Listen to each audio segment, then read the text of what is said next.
The gray clouds hung low over the makeshift prison camp as Lieutenant James Stockdale stood motionless in the courtyard on December 24, 1969. The sound of distant artillery echoed across the jungle as the American pilot stared in disbelief at what lay before him. After 782 days of captivity in North Vietnam, what he saw defied 4 years of military intelligence briefings and 2 decades of Cold War propaganda. The table was set with a feast, roast chicken, vegetables, and even a makeshift Christmas pudding. Around it stood not just his fellow prisoners, but their Vietnamese captors, some holding crude musical instruments fashioned from camp materials. A small decorated tree stood in the corner, adorned with handcrafted ornaments. One of the guards approached Stockdale, extending a hand, not in threat, but in invitation. "Tonight," the guard said in broken English, "no war. Tonight, Christmas for all men." What Stockdale witnessed that evening at the prison camp known as the Hanoi Hilton would later be described in his memoir as the moment when everything I thought I knew about my enemy collapsed. The Christmas celebration organized by his North Vietnamese captors was not a staged propaganda event for cameras or outside observers. There were none present. It was instead a genuine moment of human connection that contradicted every briefing Stockdale had received about the godless communists who supposedly had no understanding of Western religious traditions or capacity for compassion toward prisoners. As Stockdale would later write in letters smuggled home, "I had been told these people were savages, incapable of human decency, driven only by revolutionary hatred. Yet here they were, sharing their limited rations, attempting to recreate our holiday traditions, showing a level of empathy that I had been told was impossible. It forced me to confront the possibility that everything I had been told about them, and perhaps about the war itself, contained fundamental untruths." The Christmas celebration of 1969 would become a turning point for many of the American prisoners, not because it erased the genuine hardships of their captivity, but because it shattered a carefully constructed enemy image that had been essential to their psychological preparation for war. It was the first crack in a wall of mutual dehumanization that had made the brutal conflict possible in the first place. The story of how American POWs came to celebrate Christmas with their Vietnamese captors, and how that experience transformed their understanding of both their enemy and the conflict itself, reveals a complex reality that propaganda on both sides tried desperately to conceal. It is a story that challenges our understanding of the Vietnam War and raises profound questions about how enemies come to see each other's humanity, even amid the dehumanizing experience of warfare. The journey toward that Christmas celebration began years earlier and thousands of miles away, in briefing rooms across American military bases where pilots like Stockdale were prepared for the possibility of capture. The psychological training was clear and consistent. North Vietnamese forces were portrayed as ideological fanatics, devoid of conventional humanity, likely to torture or execute prisoners, and certainly incapable of understanding or respecting Western traditions or religious observances. The North Vietnamese were characterized as ant-like, collectivist automatons driven by revolutionary fervor and Soviet-style communism. Major William Lawrence, another naval aviator who would become a prisoner in 1967, recalled training films that depicted Vietnamese communists as barely more than animals, emphasizing cultural differences to create psychological distance. "They told us the Vietnamese had no concept of individual mercy or compassion," Lawrence would later write. "Everything was subordinated to the revolution. The individual meant nothing. Religion was considered a Western tool of oppression. Christmas would be meaningless to them except as a symbol of capitalist excess." This characterization was not merely a military convenience, but reflected broader American Cold War messaging that portrayed communist societies as joyless, militarized collectives, where human connection had been sacrificed to ideological purity. American propagandists emphasized the atheistic nature of communist ideology, suggesting that traditional holidays and religious observances had been purged from daily life in North Vietnam. The message was clear: if captured, expect no humanity, no understanding, and certainly no concessions to Western cultural or religious traditions. The reality, as the prisoners would discover, was considerably more nuanced. North Vietnam, while embracing communism as a political system, had not abandoned its complex cultural heritage that included significant Catholic influences from the French colonial period alongside traditional Buddhist and Confucian values that emphasized harmony and ancestor veneration. Even as the government officially embraced atheism, many ordinary Vietnamese, including some who served as prison guards, maintained private religious practices or cultural traditions with religious elements. Meanwhile, on the North Vietnamese side, captured American airmen were portrayed as air pirates and imperialist aggressors who bombed civilian targets with callous disregard for human life. State media characterized American pilots as privileged elites who rained death from above without comprehending the suffering they caused. The official narrative suggested these men were not ordinary soldiers, but war criminals who represented the worst aspects of American imperialism. Early in the war, conditions for American prisoners were indeed harsh, reflecting both this antagonistic characterization and the North Vietnamese military's lack of resources and experience handling prisoners.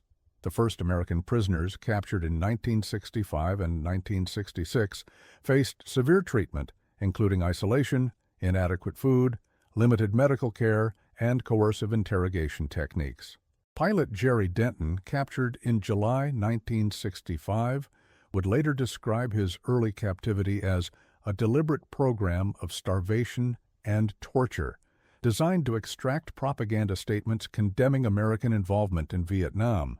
However, as the conflict stretched on and the number of American prisoners increased to several hundred, significant changes occurred in the prison camps. By 1968, international pressure, including from Soviet and Chinese advisors concerned about world opinion, led to gradual improvements in conditions. Food rations increased, medical care became more available, and torture, while still occurring, became less systematic. Perhaps most significantly, guards and prisoners began to develop relationships that, while still defined by the captor-captive dynamic, included increasing elements of mutual recognition. Captain Leroy Stutz, shot down in 1967, noted this evolution in his debriefing after release. The first year, we were just faceless enemies to them. But as time passed, something shifted. They began to see us as individuals. Some guards would sneak us extra food, others would practice their English. A few even shared photos of their families. It wasn't friendship, we were still prisoners, but it was human connection that neither side had been prepared for. This gradual humanization accelerated as several factors converged. First, the length of captivity meant extended contact between the same guards and prisoners, breaking down abstract enemy images through daily interaction. Second, the North Vietnamese government began to recognize the potential diplomatic value of American prisoners in eventual peace negotiations, leading to directives to ensure prisoners would survive captivity in reasonable health. Third, as the war's progress fell short of North Vietnamese expectations, there was increasing pragmatism about international perception and post-war relations with the United States. By 1969, when Lieutenant Commander John McCain had already spent 2 years as a prisoner, he observed that some guards had begun sharing details of Vietnamese culture with the Americans. One guard, whom the prisoners nicknamed the Professor due to his educated background, began explaining Vietnamese holidays and traditions, expressing curiosity about American counterparts. McCain would later recall the professor saying, "Your Christmas is like our Tet. Family time, special food, honoring traditions, not so different." This emerging recognition of shared humanity across ideological lines set the stage for what would occur in December 1969 at several prison facilities housing American airmen. The most documented of these was the celebration at Hoa Lo Prison, nicknamed the Hanoi Hilton by American prisoners, where senior officers including James Stockdale, Jeremiah Denton, and Howard Rutledge were held. The initiative for the Christmas celebration came from an unlikely source. A mid-level prison administrator, whom the Americans knew as the Cat, approached the senior-ranking prisoner in early December with an unprecedented proposal. A small Christmas observance would be permitted. The prisoners were initially suspicious, assuming it was a propaganda ploy, but were told no photographers or journalists would be present. The Cat explained that, with peace talks ongoing in Paris, there was interest in demonstrating humane treatment of prisoners. What followed exceeded the Americans' expectations. In the days leading up to Christmas, prisoners were allowed to create decorations from available materials. Captain Rutledge described making ornaments from colored paper provided by the guards, fashioning a star from tin cans, and watching in astonishment as Vietnamese staff brought in a small pine tree cut from the countryside outside Hanoi. On Christmas Eve, the prisoners were gathered in a central room rather than remaining in their usual cells or small group quarters. A simple meal was prepared, consisting of chicken, rice, vegetables, and even small cookies that the kitchen staff had prepared specifically for the occasion. While modest by American holiday standards, it represented a significant improvement over standard prison fare and a meaningful allocation of limited resources. Most surprisingly to the Americans, several of the guards and administrators joined the gathering not merely as supervisors, but as participants. A few had learned Christmas carols phonetically and attempted to sing along when the prisoners began traditional songs. One guard produced a homemade violin-like instrument and played a recognizable version of Silent Night. Lieutenant Robert Shoemaker, who had been a prisoner since February 1965, making him one of the longest-held Americans, described the scene in a post-release interview. "I had been told for years that these people were incapable of understanding our traditions or respecting anything about our culture. Yet, here they were, not just tolerating our celebration, but actively participating in it. One guard, a young man maybe 20 years old, showed me a Catholic medallion his grandmother had given him. His family had been Catholic for generations, since the French missionaries. It completely contradicted the idea that they were all godless communists. The evening included not just food and music, but conversation that, while limited by language barriers, represented the most normal human interaction many prisoners had experienced in years." Guard Tang Quoc Thien, who spoke some English, explained to the gathered Americans that Christmas was not unknown in Vietnam due to the country's history of French influence and the presence of a Vietnamese Catholic minority. He described how certain Christmas traditions had been absorbed into Vietnamese culture, even among non-Christians. For many prisoners, this was not merely a welcome break from the monotony of captivity, but a profound cognitive disruption. They had been mentally prepared to face an implacable, ideologically driven enemy incapable of human connection or cultural understanding. The Christmas celebration directly contradicted this framework, forcing many to reconsider fundamental assumptions about their captors and, by extension, the conflict itself. As 1969 gave way to 1970, the improvement in conditions continued, though unevenly across different detention facilities. The Christmas celebration had broken a psychological barrier, allowing for increased interaction between captors and captives. Guards began to share more about their lives and families. Some prisoners were permitted to receive more letters and packages from home. While still prisoners in a difficult environment, the Americans were increasingly treated as human beings rather than merely enemy combatants. Captain James Mulligan, held at Kulok Prison, noted in his subsequent memoir how one guard began bringing him Vietnamese newspapers, ostensibly to help learn the language, but also providing glimpses of life outside prison walls. He would point to pictures of ordinary Vietnamese going about their lives, farmers, students, factory workers, and say, same as America. People just want to live. It wasn't sophisticated propaganda. It was a simple human truth that cut through all the ideological noise. The improved conditions coincided with changing attitudes on both sides about the war's progress and prospects. By 1971, as American troop levels in South Vietnam began to decrease under President Nixon's Vietnamization policy, both sides increasingly recognized that some negotiated settlement would eventually end the conflict. American prisoners, once valued primarily for their intelligence value or propaganda potential, were increasingly seen by North Vietnamese authorities as diplomatic assets for eventual peace negotiations. Lieutenant Commander Everett Alvarez, Jr., who would ultimately spend 8 years and 6 months in captivity as the longest-held American POW in North Vietnam, observed this evolution. Early in my captivity, we were treated as war criminals who deserved punishment. By the later years, we were treated more like bargaining chips to be maintained in reasonable condition for eventual exchange. It was still captivity, but the worst abuses had largely ended. This pragmatic shift aligned with broader North Vietnamese diplomatic strategy. As early as 1969, Ho Chi Minh and other Vietnamese leaders had recognized that eventual relations with the United States would be necessary in the post-war period, particularly as a counterbalance to Chinese influence.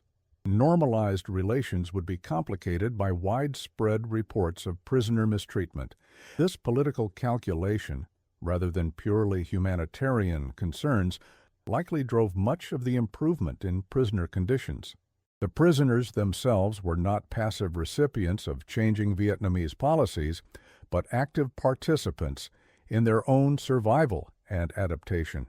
Through elaborate communication systems, including tap codes, whispered conversations, and notes hidden in laundry or bathroom facilities, they maintained a command structure and shared information about their treatment. When conditions improved, they strategically engaged with their captors to encourage continued humane treatment while resisting exploitation for propaganda purposes. Captain Theodore Kopfman described this delicate balance. We learned that total resistance led to isolation and worse treatment, while complete cooperation made us propaganda tools. We found a middle path, maintaining military discipline among ourselves while selectively engaging with the Vietnamese when it served our collective welfare. We'd participate in their holiday celebrations if they allowed us to maintain our dignity, and we refused activities designed to shame America or the military. By Christmas of 1970, the precedent established the previous year led to more extensive holiday observances.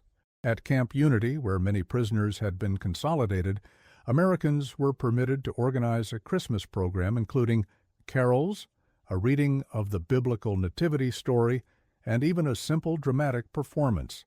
Vietnamese staff provided more substantial food and a few small gifts like cigarettes and fruit. Notably, senior Vietnamese officers attended not as guards, but as guests, sitting alongside rather than opposite the prisoners. Commander Richard Stratton, in his post-release psychological evaluation, noted, "That second Christmas was when I realized something fundamental had shifted. They brought in a cake, an actual cake with sugared frosting." One of the officers made a brief speech about peace and shared humanity that wasn't just propaganda. You could tell he meant it. When we sang Silent Night, several of the Vietnamese knew all the words in English. They'd been practicing for weeks to surprise us. The Christmas celebration of 1970 expanded to include Vietnamese cultural sharing as well. Guards performed traditional songs and taught prisoners simple Vietnamese games. A senior officer explained the significance of the upcoming Tet holiday and its parallels to Western Christmas as a time of family reunion and celebration. This cultural exchange, while occurring within the confines of captivity, represented a level of mutual recognition that would have been unimaginable in the early years of the war. Lieutenant Commander Paul Galanti recalled a particularly striking moment. One of the younger guards approached me privately and showed me a small cross he wore under his uniform. He explained his grandmother had been converted by French missionaries in the 1920s, and his family maintained their Catholic faith in secret. He asked if I would teach him the proper words to Ave Maria. Here was this communist enemy asking me about Catholic prayers. It shattered every preconception I'd been given about who these people were. As news of these Christmas celebrations eventually reached American authorities through released prisoners in 1973, it contradicted official narratives about Vietnamese treatment of prisoners. Military intelligence officers were initially skeptical, suspecting released POWs had been psychologically manipulated or were exaggerating positive experiences to cope with trauma. However, as consistent accounts emerged from multiple prisoners held at different facilities, a more complex picture of captivity in North Vietnam began to emerge. This more nuanced reality was difficult to incorporate into America's understanding of the conflict. The war had been largely framed as an ideological struggle between freedom and communism, between Western civilization and Eastern barbarism. The Christmas celebrations and evolving prisoner treatment suggested a human dimension that transcended this binary framing. It indicated that even amid a brutal conflict, individuals on both sides could recognize shared humanity and cultural connections. For the prisoners themselves, these experiences produced profound psychological effects that often manifested fully only after their release. Many reported a complex reassessment of their understanding of the Vietnamese people, distinguishing between the communist government they still opposed and the individual Vietnamese they had come to know. Several expressed surprise at finding themselves defending Vietnamese culture and people against simplistic characterizations upon their return to the United States. Captain Eugene Red McDaniel, who endured 6 years of captivity, explained this transformation. I went in believing they were one-dimensional communist fanatics. I came out understanding they were complex human beings caught in the same historical forces as we were. I still believed in America's fundamental goodness and still opposed communism as a system. But I could no longer dehumanize the Vietnamese people. That Christmas celebration was the beginning of seeing them as people, rather than abstractions. This evolution continued and deepened during 1971 and 1972 as peace negotiations progressed in Paris. The North Vietnamese, increasingly confident that the war would eventually end on favorable terms, further relaxed restrictions on prisoners. Group living replaced isolation for most prisoners. Religious services were permitted on major holidays. Some prisoners received books and increased mail from home. Limited exercise and recreation periods became more common. By Christmas of 1972, as the Paris peace talks neared completion, the holiday celebrations at the prison camps had become significantly more elaborate. At the plantation facility near Hanoi, prisoners and guards organized a joint talent show featuring songs, poems, and skits from both American and Vietnamese traditions. A full Christmas dinner was served, including chicken, pork, vegetables, and sweet cakes. Vietnamese officers made formal speeches about peace and reconciliation, while American senior officers were permitted to offer Christmas messages to their fellow prisoners. Commander Jeremiah Denton, who had famously blinked the word torture in Morse code during a forced propaganda interview in 1966, reflected on this final Christmas in captivity. We had come from being tortured for refusing to bow to Vietnamese guards in 1965 to sharing a Christmas meal with those same guards in 1972. It didn't erase what had happened in the early years, but it demonstrated how human connection can emerge even in the most unlikely circumstances. Some of the guards who had been most brutal in the beginning were now people we knew by name, whose families and personal stories we understood. The transformation wasn't limited to American perceptions. Vietnamese guards and officials also experienced shifts in their understanding of their American prisoners. Lieutenant Nguyen Thanh Trung, who served as a prison interpreter, later described his changing perspective. At first, We saw them only as criminals who had bombed our villages and killed our people. The propaganda told us they were imperialist murderers without conscience. But living alongside them for years, I saw they were ordinary men who loved their families, who had dreams and fears like anyone. Many were just following orders, as I was. The Christmas celebrations showed me they had humanity, just as I hoped they could see ours. This mutual humanization process challenges our understanding of enemy relations in wartime. Traditional war narratives emphasize dehumanization as a psychological necessity that enables soldiers to kill enemy combatants. Yet the POW experience in Vietnam suggests that prolonged contact, even in the adversarial context of captivity, can reverse this process, allowing enemies to recognize each other's humanity despite continuing to oppose each other's cause. The Christmas celebrations became a powerful symbol of this paradox, moments when enemies acknowledged a shared cultural heritage and human experience while remaining committed to opposing sides of a bitter conflict. They represented not a naive reconciliation that erased real differences and grievances, but rather a complex recognition that even enemies exist within a common human framework. When Operation Homecoming began in February 1973, returning 591 American prisoners to their families, many brought with them perspectives on their Vietnamese captors that differed dramatically from prevailing American narratives. These nuanced views often put them at odds with both anti-war activists who demonized all American military participation and with hawks who portrayed Vietnamese communists as inhuman monsters. Captain James Stockdale, in his first press conference after release, surprised reporters by saying there were Vietnamese who showed us great cruelty, especially in the early years. There were also Vietnamese who showed us kindness and respect when they could have chosen otherwise. Both realities existed simultaneously. The truth of our captivity, like the truth of the war itself, defies simple characterization. This complexity was difficult for many Americans to assimilate into their understanding of the war. The dominant narrative frameworks, noble American sacrifice versus imperial aggression, freedom fighters versus communist automatons, had little room for humanized enemies or ambiguous relationships. The Christmas celebrations, with their suggestion of cross-cultural connection amid violent conflict, contradicted the binary thinking that had sustained American war narratives. For the former prisoners themselves, this cognitive dissonance often manifested in post-release attitudes and behaviors that confused their families and communities. Some maintained correspondence with former guards who had shown them kindness. Others defended Vietnamese culture and people against racist characterizations while simultaneously condemning the communist government.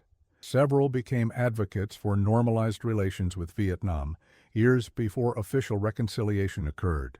Lieutenant Commander John McCain, who would later become a United States Senator and presidential candidate, reflected this complex legacy in his approach to Vietnam issues throughout his political career.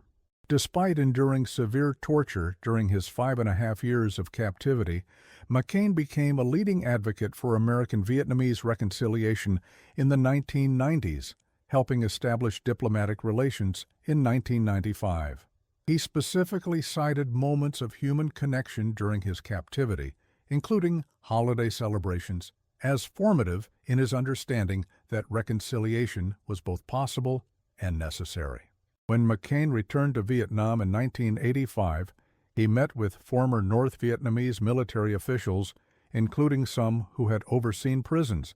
In an interview afterward, he explained, "I cannot forget the mistreatment I experienced, nor should I. But I also cannot forget the moments when Vietnamese and Americans saw each other as human beings rather than just enemies."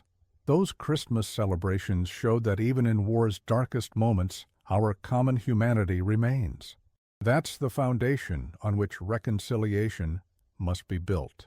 The legacy of these Christmas celebrations extends beyond individual psychological transformations to broader questions about how enemies perceive each other during and after conflict. The Vietnam experience suggests that prolonged contact, even in adversarial contexts, can undermine abstract enemy images constructed by propaganda. It indicates that cultural connection points like holiday celebrations can serve as bridges across seemingly unbridgeable ideological divides. This understanding has implications for how we approach conflict resolution and post-war reconciliation. The POW experience demonstrates that humanization can occur even before formal peace is established, laying groundwork for eventual normalization of relations. It suggests that cultural exchange, even in limited forms, can contribute to conflict transformation by challenging dehumanizing narratives on both sides. In the decades following the Vietnam War, as relations between the United States and Vietnam gradually normalized, former POWs often played surprising roles as advocates for reconciliation. Captain Eugene "Red" McDaniel established a humanitarian organization that operated in Vietnam years before diplomatic relations were restored. Commander Kenneth Koski participated in joint Vietnamese-American teams searching for remains of missing American servicemen. Lieutenant Colonel Edison Miller traveled to Vietnam in the 1980s to meet with former prison officials in an effort to promote healing and understanding. For many of these men, the journey from seeing Vietnamese as faceless enemies to recognizing them as complex human beings began during those prison camp Christmas celebrations. What started as a surprising moment of cultural connection amid captivity evolved into a fundamental reassessment of the enemy that would influence American-Vietnamese relations for decades to come. The Christmas celebrations in North Vietnamese prison camps reveal a truth often obscured in war narratives, that enemies are never as monolithic or inhuman as propaganda portrays them. They demonstrate how shared cultural touchpoints can create moments of connection even amid violent conflict, and they remind us that the capacity for human recognition exists even in the most unlikely circumstances. As former POW Captain Gerald Coffey reflected 30 years after his release, those Christmas celebrations didn't make us forget we were prisoners or erase the genuine suffering we experienced, but they showed us that our captors were human beings capable of compassion and cultural respect, not the one-dimensional villains we had been trained to expect. That realization didn't change the war, but it changed us, and perhaps in changing us, it planted seeds for the eventual reconciliation between our nations. The story of American POWs celebrating Christmas with their Vietnamese captors challenges our understanding of enemy relations in wartime. It reminds us that beneath the dehumanizing abstractions of warfare, there exists a persistent human capacity for connection that cannot be entirely suppressed by ideology or propaganda. In that recognition lies hope for reconciliation after even the most bitter conflicts.